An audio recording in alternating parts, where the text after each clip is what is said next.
नमस्कार। भगवान श्री कृष्ण की लीलाओं की जब भी बात होती है तो एक लीला का जिक्र जरूर आता है, रास लीला। ये शायद उनकी सबसे रहस्यमयी और सबसे ज्यादा चर्चित लीला है। तो आज हम इसी के पीछे के गहरे आध्यात्मिक रहस्य को समझने की कोशिश करेंगे। तो सबसे बड़ा सवाल यही उठता है ना कि आखिर भगवान कृष्ण ने हजारों गोपियों के साथ ये रासलीला क्यों रचाई?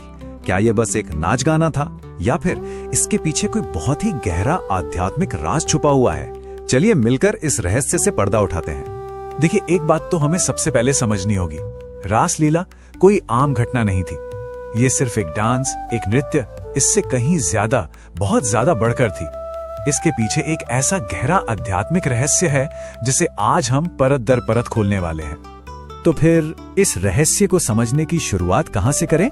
चलिए सीधे उसी दिव्य रात के माहौल में चलते हैं जहां से ये सारी कहानी शुरू हुई थी। भागवत पुराण में इसका बड़ा सुंदर वर्णन है। सोचिए, शरद पूर्णिमा की रात है, पूरा वृंदावन चांदनी में नहाया हुआ है, माहौल इतना शांत, इतना दिव्य, और ठीक इसी माहौल में भगवान श्री कृष्ण अपनी बांसुरी बजाना शुरू करते हैं। और जैसे ही उस दिव्य माहौल में कृष्ण की बांसुरी की धुन गूंजी, बस सब कुछ बदल गया। यही थी उनकी बांसुरी की वो दिव्य पुकार। वो धुन, वो कोई साधारण धुन नहीं थी। वो इतनी मधुर, इतनी अलौकिक थी कि वृंदावन की सभी गोपियां जैसे मंत्रमुग्ध हो गईं। कोई कुछ सोच ही नहीं पाया। जो जहां था, जो कर रहा था, अपना घर, अपना काम, सब कुछ छोड़कर बस उस धुन की दिशा में कृष्ण की ओर दौड़ पड़ी। अब यहीं पर एक बहुत बड़ा सवाल खड़ा होता है। जरा सोचिए, क्या ये कोई आम दुनियावी प्यार था? क्या सिर्फ एक धुन के लिए कोई इस तरह अपना सब कुछ छोड़ सकता है? नहीं। और इसी सवाल के जवाब में रासलीला का असली रहस्य छिपा हुआ है।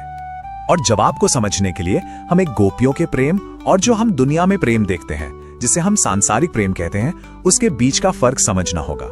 क्योंकि गोपियों का प्रेम किसी भी आम प्रेम से बहुत बहुत अलग था। यहाँ एक बहुत ही दिलचस्प अंतर है।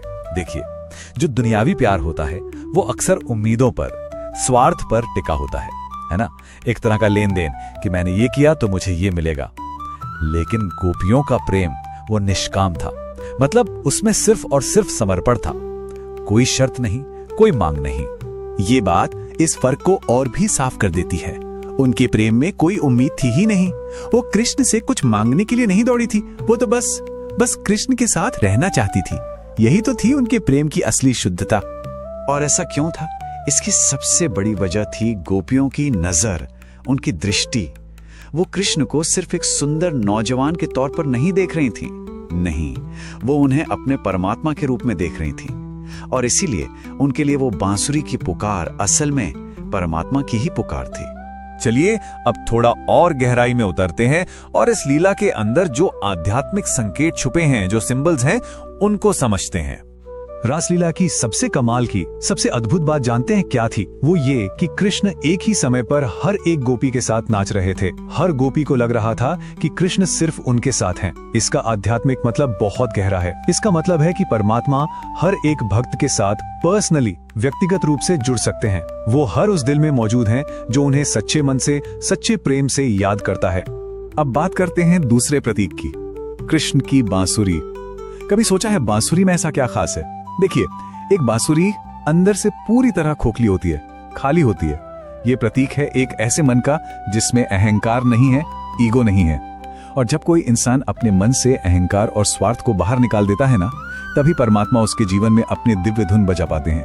तो ये सारे प्रतीक, ये सारी घटनाएं, ये सब मिलकर हमें किस तरफ ले जा रहे हैं? ये हमें भक्ति के सबसे ऊंचे, सबसे सर्वोच्च मार्ग की ओर इशारा कर रहे हैं। तो फिर कुल मिलाकर रासलीला हमें सिखाती क्या है? इसका सार क्या है? मतलब हमारे लिए इसमें क्या सीख है? इससे हमें तीन बहुत गहरी बातें समझ आती हैं। पहली, कि ईश्वर तक पहुंचने का सबसे सीधा, सबसे आसान रास्ता कोई ज्ञान या कर्मकांड नहीं, बल्कि प्रेम और भक्ति है। दूसरी बात, सच्ची भक्ति वो है जिसमें कोई मांग ना हो, जो निष्काम हो, जिसमें सिर्फ और सिर्फ पूरा समर्पण हो। और तीसरी और सबसे जरूरी बात, ये लीला असल में आत्मा यानी हम और परमात्मा के मिलन का एक बहुत ही शक्तिशाली प्रतीक है। और एक बात और है जो बहुत दिलचस्प है। आज भी बहुत से भक्तों का ये मानना है कि ये लीला वृंदावन में रोज होती है, आज भी घटित होती है। उनके लिए वृंदावन सिर्फ एक हिस्टोरिकल प्लेस नहीं है, बल्कि एक लिविंग, एक जीवंत आध्यात्मिक अनुभव का सेंटर है।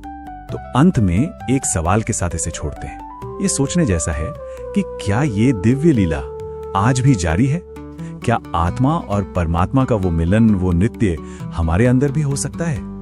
शायद हाँ, अगर हम भी अपने मन को गोपियों की तरह अहंकार से खाली, शुद्ध और समर्पित बना सकें। इस पर जरूर सोचिएगा।